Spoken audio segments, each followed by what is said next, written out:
This is Democracy Now!, democracynow.org, the War and Peace Report. I'm Amy Goodman. One by one, major universities have been making deals with the Trump administration. In the most comprehensive of all the deals with schools so far, Columbia University recently agreed to pay a $200 million settlement to the Trump administration after it accused the university of failing to protect Jewish students during campus protests against Israel's assault on Gaza.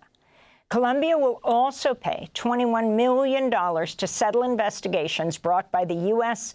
Equal Employment Opportunity Commission, the EEOC, by agreeing to end the consideration of race in admissions and hiring.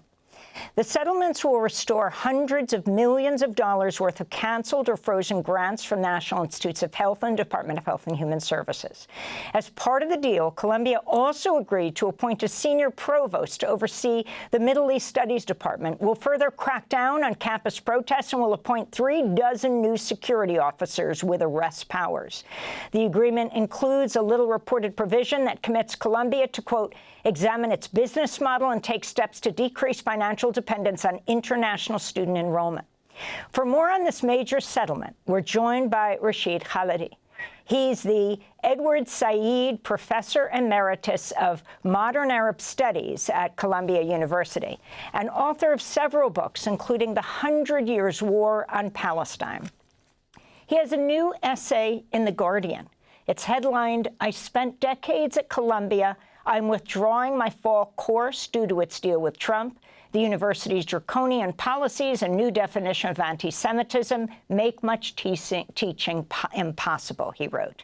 In the piece, Khalidi explains why he now finds it impossible to teach at Columbia, given its adoption of International Holocaust Remembrance Alliance, or IHRA's definition of anti-Semitism, and cites parts of his lecture that would run afoul of it. Khalidi writes, quote, the IHRA definition deliberately, mendaciously, and disingenuously conflates Jewishness with Israel so that any criticism of Israel, or indeed description of Israeli policies, becomes a criticism of Jews. Citing its potential chilling effect, a co-author of the IHRA definition, Professor Kenneth Stern, has repudiated its current uses. Yet Columbia has announced that it will serve as a guide in disciplinary proceedings, unquote. Khalidi also writes in the piece, quote, it's not only faculty members' academic freedom and freedom of speech that's infringed upon by Columbia's capitulation to Trump's diktat. Teaching assistants would be seriously constrained in leading discussion sections, as would students in their questions and discussions, by the constant fear that informers would snitch on them, to the fearsome apparatus that Columbia has erected to punish speech critical of Israel and to crack down on alleged discrimination, unquote. Professor Rashid Khalidi joins us now from France. Professor Khalidi, welcome back to Democracy Now! We've read some of your rationale. I'm sure there are hundreds of students who are extremely disappointed to hear that you're not going to be teaching this course. So you did retire, you are continuing with this course. Can you more fully explain why you've said no to Columbia? Well, you already laid out. Thanks for having me, Amy. Again, I'm sorry that for 22 months, you and I have been talking about the same genocide. And that's the background to my decision. You've already mentioned a couple of the reasons that I gave. Columbia has agreed to a number of conditions that the Trump administration wanted to impose. You mentioned some of them. Another of them is the imposition of an outside monitor, so-called, who'll have access to absolutely everything, including classrooms, meetings, and so forth, to ensure compliance with the various diktats of the Trump administration. Basically, it's going to be impossible to teach a whole range of topics, not just including modern Middle East history or the history of Palestine or Israel, but things like genocide, things like settler colonialism, things like the Holocaust. One of my distinguished colleagues, a Holocaust scholar, Marianne Hirsch, has just mentioned in an interview that she's not going to be able to teach. She's also retired, but like me, was also teaching a course, in fact, I believe, on the Holocaust. And she said, I cannot teach this course under the IHRA definition because it makes it almost impossible to say certain things which are critical of either Zionism or Israel. She said, how can I teach Hannah Arendt? Hannah Arendt, one of the great figures of the 20th century, was an anti-Zionist. She's also one of the great commentators and writers about the Holocaust. She said, I can't teach Hannah Arendt. Somebody's going to come and lodge one of these spurious complaints under this new dispensation. And I'm going to be brought up before a kangaroo court. And that's essentially what Colombia has agreed with the Trump administration to establish, as has already happened to her and as has happened to a number of my colleagues. And so I figured I had to take a stand. I mean, they have been putting pressure on faculty and students really since the war began to shut down any advocacy for Palestine, any opposition to this horrific genocide. You ran a piece at the very beginning of this segment where you quoted a speech that I gave a year ago, talking about how the students are on the right side of history. They are. A year later, it's even more true. The starvation, the mass death, the extraordinary callousness that Israel has shown have been exposed to the world. You don't have 300,000 people crossing Sydney Bridge in Australia unless they realize that something horrific is happening at the hands of Israel. So I realized that I simply cannot teach under these circumstances in this institution. And the last thing I want to say is this is not just a capitulation to the Trump administration. This was an inside job. There was a fifth column, members of the Board of Trustees, senior members of the faculty of some of the professional schools, and a clutch of donors who have been beating the drums for years and years, more than a decade, to the effect that Colombia is deeply, profoundly anti-Semitic. This is a despicable lie. It simply means that their sensibilities and their unbounded support for Israel are offended by the fact that some people are sticking up for Palestinian rights. This is not a new phenomenon at Columbia. This fifth column, working from within the Board of Trustees, among a minority of the faculty, and a few students, have been trying to get Columbia to do these things. In fact, one of them admitted it. She said, I'm glad we've been forced to do this. These are things we wanted to do all along. I wanted to go back to your essay where you said, citing its potential chilling effect, a co-author of the IRA definition, Professor Kenneth Stern, has repudiated its current uses. Talk more about that. Well, Ken Stern was one of the people who helped to write this, and he intended it for an entirely different purpose, not to be used to punish speech in support of Palestine, not to be used to punish people who say certain things about Zionism, things that have been said by leading Jewish intellectuals for over 100 years. He never intended that the definition that he helped to co-author would be used for these purposes to discipline and punish academics and students and others. And that is the way it has been weaponized, as a tool to protect Israel from criticism, as a tool to perfect this political ideology of Zionism from criticism, by arguing that any criticism of Israel, or virtually any criticism of Israel, and virtually any criticism of Zionism are anti-Semitic, that they are directed at the entirety of the Jewish people, which is, of course, nonsense, because the majority of the Jewish people didn't even support Zionism until about 100 years ago, or less than 100 years ago. Majorities of them were opposed to Zionism. Most anti-Zionists were Jewish up through the middle of the 20th century. But this definition has been concocted by the International Holocaust Remembrance Association, not in order to remember the Holocaust, to prevent any criticism or many criticisms of Israel and of Zionism. And that is what Ken Stern was objecting to. And he's been objecting to it quite vigorously. I understand that he spoke to the Board of Trustees at their invitation to try and persuade them not to take this step. And of course, that had no impact on them. And of course, many of the protesters across the country and at Columbia are Jewish. I wanted to get your response to the acting Columbia president, Claire Shipman, speaking to the Columbia Daily Spectator, the student newspaper. She defended the deal with the Trump administration, saying, quote, I think we were able to craft an agreement that's in line with our values and doesn't cross any of the red lines we articulated. So I understand that narrative, and as a former journalist, I understand the power of narrative, and I understand the power of simple narrative, but this is a very complex situation. I think that the process we move through is actually the right one for this institution. Professor Khalidi, can you respond to Columbia's acting president, Claire Shipman? I think she's acting as a mouthpiece for what I call this fifth column within the Board of Trustees, within the donor community, and among a few senior faculty in the professional schools, for whom any critique of Israel is unacceptable. Certainly many critiques of Israel are unacceptable, and many critiques of Zionism are unacceptable.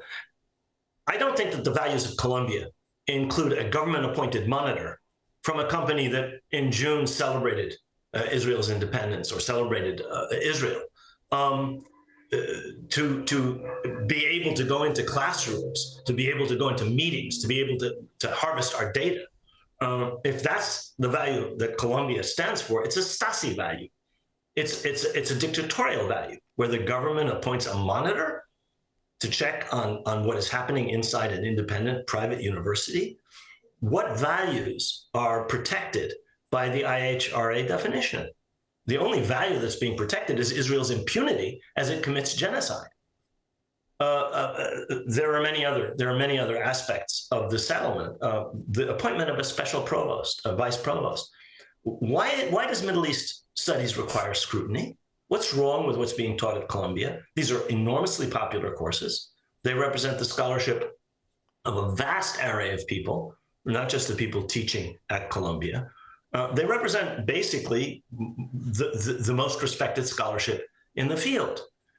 There's no need for a vice provost to supervise Middle East studies at Columbia, any more than there's a need for it to supervise. This is intended, by the way, to go further and to cover other area studies. And undoubtedly, as the Trump administration squeezes and squeezes, we'll be talking about race, we'll be talking about gender, we'll be talking about Columbia's expansion into Harlem at the expense of the local community. Those things are going to be verboten. You're not going to be allowed to speak about race. You're not going to be allowed to speak about gender, just as you're soon not going to be allowed to speak about, you're now not allowed under these rules to speak about certain aspects of Israel and Zionism. I wanted to compare Columbia's response to Harvard. This is in the Harvard Crimson.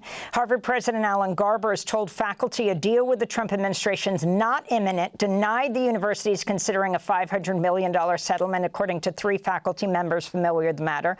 University seriously considering resolving its dispute with the White House through the courts rather than a negotiated settlement, Garber said, according to these 3 faculty members. Your response, Rashid Khalidi.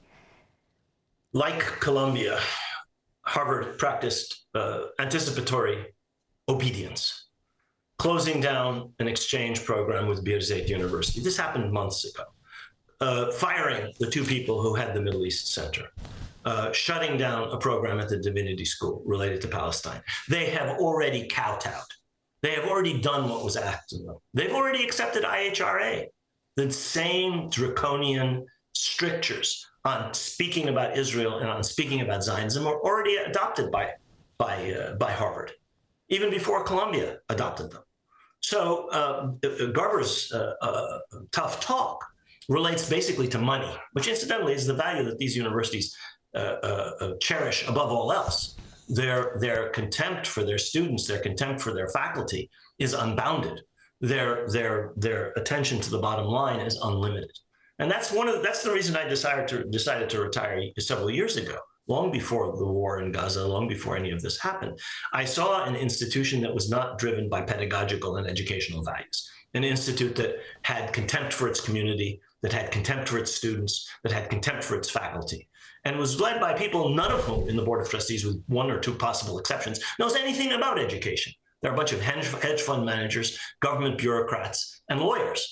With all respect to those 3 categories, they don't know squat about education. And those are the people who are leading Columbia and most other private universities. Politicians, ex-politicians, government bureaucrats, lawyers, hedge fund managers, and so forth. And those are the people who have decided, for whatever reason, whether because they sympathize with an attempt to shut down any kind of protest against Israel's genocide, or whether they really don't want the faculty. I mean, one of the things that they have promised the Trump administration here at Columbia is to restructure governance so the faculty and the Senate are excluded from any aspect of governance. They've already been excluded from the disciplinary process. You have a bunch of kangaroo courts led by faceless, nameless bureaucrats, investigators who know nothing about education, and who have condemned student after student, faculty member after faculty member on ridiculous, spurious grounds. In some cases, kicking them out of the university. In the case of one of my colleagues, she was forced to leave her position at the law school. In the case of students, withdrawing or preventing them from getting their degrees, or suspending them for 2 years, including suspension of their funding. So we are talking about a situation in which really Columbia University has accepted a set of values that have nothing to do with the values that Shipman talked about. They're values that are dear to a dictatorship. They are values that are dear to censors. They are values that are dear to people who want to protect Israel from criticism at all costs while it slaughters people by the hundreds daily in Gaza. One child every day over more than 600. I mean, it's extraordinary. The largest number of children killed in a conflict, the largest number of medical workers killed in a conflict, the largest number of journalists killed in a conflict in the 21st century. And they want to protect that with IHRA, with their monitor, with their vice provost, with their kangaroo court disciplinary procedures. I don't see how people can, in good conscience, continue as before inside these universities. People really have to do something. It was easy for me. I'm retired. I simply decided not to teach a course that I didn't have to teach in any case. But it'll be harder, obviously, for people who depend on their salaries, for people whose careers would be affected. But I really do think that things have gotten to the point where people have to stand up and do more than any of us have done. I mean, people have tried to stop this genocide. The students were enormously heroic. Hundreds of them have paid very high prices in terms of expulsion, suspension, traumatic disciplinary procedures. Many of the students I know have been very severely psychologically harmed by the brutality of Columbia's crushing repression. They've sacrificed. I think it's time for other people to sacrifice. And by that, I don't just mean people in academia. I mean everybody. People in the complicit news media. The mainstream news media are complicit in genocide by for example, publishing anything that the Israeli military spokesman says. They're inveterate liars. They should be called out for that. When it is proven that what they're saying is an absolute lie, the media should be saying that. On the contrary, the reverence for anything an Israeli official says is nauseating. These people are committing genocide. You would not have reverence for the government of Myanmar or for the rapid support forces in Sudan as they slaughter people. Why are we reverently repeating in the media the lying statements of Israeli officials? There's a lot more that needs to be done by everybody. I wanted to get your response. I've seen this going around online that there's going to be a spontaneous memorial for the first concrete academic casualty post-deal, in parentheses, Khalidi's class outside the campus on Broadway north of 116th at noon today. Your thoughts on this? I hadn't heard about that. One of the things that I mentioned in the article that I wrote for The Guardian was that I will be teaching a free hybrid short course on Palestine, which will summarize a chunk, but not all, of what I was going to teach in this course at Columbia. I'll be doing that in New York at the People's Forum. Time and date and details yet to be arranged. So I will be teaching this fall, but not at Columbia. And I will continue to teach elsewhere. Maybe not in the halls of corrupt academia, maybe elsewhere. I think it's a little early for a postmortem. Thanks for watching Democracy Now! On YouTube. Subscribe to the channel and turn on notifications to make sure you never miss a video. And for more of our audience-supported journalism, go to democracynow.org, where you can download our news app, sign up for our newsletter, subscribe to the daily podcast, and so much more.